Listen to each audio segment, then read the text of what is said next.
Dahil sa pagdalaw ni Tanggol kay Lola Tinding, nalaman ni Tanggol ang tunay na kalagayan ni Mokang sa mga kamay ni Ramon. At samantala hindi napigilan ni Tanggol na puntahan itong si Lola Tinding bago sila bumalik ni Bubbles sa loob ng kulungan. Pero walang tiwala itong si Bubbles kay Tanggol sa pagsilip nito sa Lola dahil baka mamaya gagamitin pa ni Tanggol ang pagkakataong ito para tumakas o mano. Kahit sinamahan ni Bubbles itong si Tanggol. At sa loob naman ng bahay ni Rigor, nakatawag pansin kay Tinding ang kaluskos sa kanyang loob ng silid. Sinigurado naman ni Tanggol na walang ibang makakita sa kanyang mukha kahit suot-suot pa rin ni Tanggol ang kanyang helmet. Madamdaming hinawakan ni Tanggol ang larawan ni Lola Tinding. Ang buong akala naman ni Tanggol, wala si Lola Tinding sa bahay ni Rigor.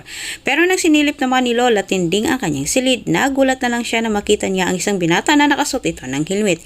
Imbis magpanik itong si Lola Tinding dahil sa takot, pero hindi ito natuloy dahil naramdaman niya na ito si Tanggol. Sobra pang nagulat itong si Lola Tinding nang tinagal ni Tanggol ang kanyang helmet. Bumugad sa kanyang mga mata ang mukha ni Tanggol. Kahit napatunayan ni Lola Tinding na si Rigor ay tama sa kanyang hinala patungkol kay Tanggol. Kahit pinaamin naman ni Lola Tinding itong si Tanggol at inamin naman ni Tanggol ang lahat. Pero dipinsa naman ni Tanggol, inipit umano siya sa loob. Kahit nagawa nila na gumawa ng malaking kasalanan dahil kung hindi, sila umano ang mamamatay.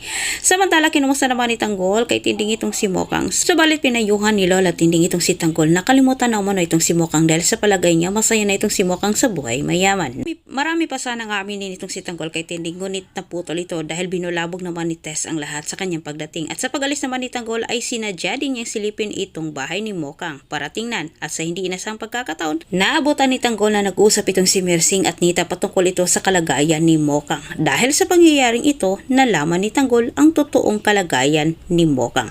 At mukhang may binabalak na nga itong si Tanggol na iligtas ang kanyang mahal.